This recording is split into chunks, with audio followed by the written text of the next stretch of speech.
Hello and welcome to Friday Rants. This week's rant is inspired by a weekly of a series that was inspired by a true story. So this is from the 20th season of Law and Order, an episode called Brazil, where an individual someone tries to murder an individual at a climate change symposium, who is ostensibly originally targeted because he's the lone denier at the conference. And what bothered me about this, what made me want to talk about it, is how they gloss over an actual fact and something that's exceptionally important in this. There's an individual at the symposium who agrees with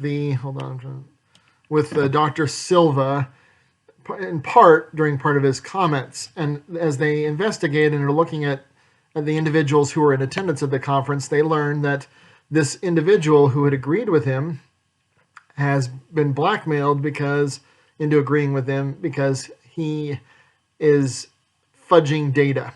And whether the data point, he makes the argument that it's just a few points and it's not all that important. And Detective Bernard says, well, if it's legitimate, then why are you altering the data? And that's the point.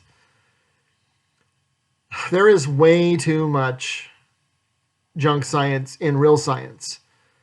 For almost a year now, it's the anniversary of 2 weeks to flatten the curve for COVID. We've all been told that Dr. Fauci is this science aficionado who has all the answers. And yet here we are a year later, and COVID is still here. We're still wearing masks. The economy is in shambles, and we're still not back to life before a pandemic, which is weird because the Spanish flu did not cause a disruption like this. And it's not like there's never been a plague on the earth before. So we know that life will go back to normal. Why hasn't it yet? So I'm one of those people who's skeptical of science because I've seen bad science. And it's not just because I've seen it, it's also because I've participated in it. When I was in grad school, I was working on a project and preparing some images for publication. This was in the infancy of digital imaging. And there was something that kept showing up in one of the images that I couldn't explain away, and I couldn't figure out what it was. So my boss came in one day and said, you still haven't been able to figure out what it is or get rid of it? And I said, no. And he said, just smudge it out. And to my everlasting shame, I did. Now, the reason that we smudged it out is because we didn't want people asking us about something that we couldn't explain. But the bigger picture here is that I believed it to be something innocuous at the time. And I still think it was probably innocuous because the research I was doing wasn't really going to go anywhere. It was studying plants, okay? So the odds that it was going to affect your life are pretty slim to none. But climate change and the science and the corporate and political decisions based on the data will affect your life in powerful, poignant, and expensive ways. So why are they altering the data at all? I shared with my class a paper, and I'll put the link here. Trying to remember to put the link at the bottom here because I can't access the article unless I'm on campus because I don't have a paid subscription, so you may not be able to see it either. But the point is that it's from one of the guys who wrote the climate change model in the first place, and in English the title says, "We might be wrong." And he presents in this paper his alterations to the original model based on which all of the actions have been predicated, which shows that the original predictions were false, ergo the original reactions to those predictions are also probably the wrong reactions that we should have. Now, you probably haven't heard of this because nobody likes to be told that they're wrong, and nobody likes to find out that they've been spending good money on a bad idea. But that's exactly what junk science does. Junk science says, I know what I want it to be, and I want to get paid, and that's what drives most of these characters.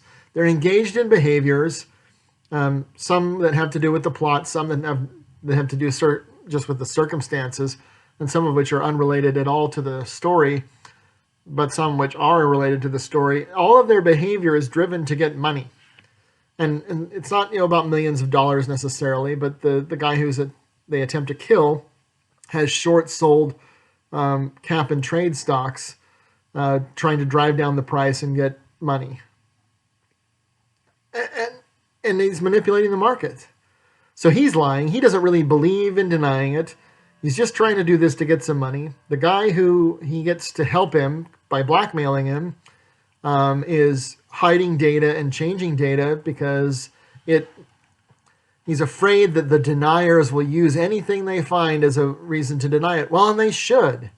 Because when you make decisions based on outliers, your decisions apply to outliers. And in this kind of tail wagging the dog science, we have millions of dollars being thrown at a leaf on a branch that is going to blow off in the next storm anyway. And so we're wasting time and effort and money on something that's really a nothing burger. Do I believe that the climate doesn't change? Of course not. But I don't think the climate change, as sold, and I told my students this for this reason, is a scientific endeavor. It has become a pseudo-intellectual political movement because it is no longer falsifiable. It is not possible for anything to disprove it because people either change the data so that there's no data that disproves it, or they conclude that anything they discover is proof that they are right. And an endeavor where no matter what happens, it proves you are right is no longer science. It's now dogma. And these are people now who, in my opinion, are not scientists at all. They are religious zealots who are worshiping science as their God. And it's a dangerous prospect. There's a lot of data out there that we don't want to find. There's a lot of things we find out that we're not excited to find out. But I tell my students the reason why this bothers me is because everything I would do differently in my life is because the information I was given was either inaccurate or incomplete. And it's impossible to have all of the information and to have everything be accurate all the time. But if there are people who are intentionally trying to obfuscate the results, change the outcomes, and manipulate the data, then none of our decisions will actually be correct. Or at least not the most correct, the most efficient, the most profitable.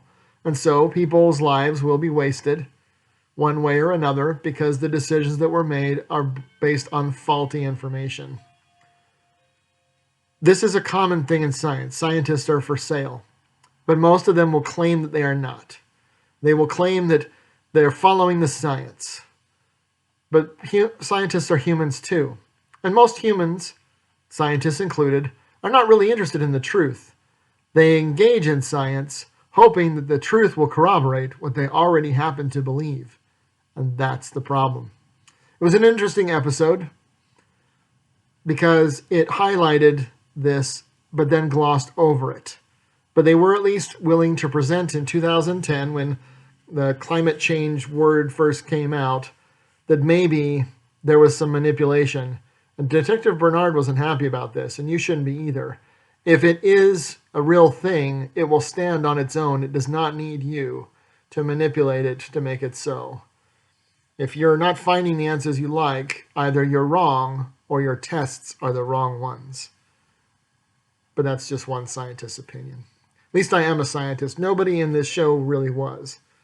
And I'm not really sure we should call Dr. Fauci one either. I'll have to go look up his credentials. Or maybe you should do that. It's always a good idea to do your own homework. That's always good advice. May the information that you get be accurate. May it be as complete as possible. And may the decisions that you make be the ones that have the best possible outcomes in your life. Godspeed and good luck.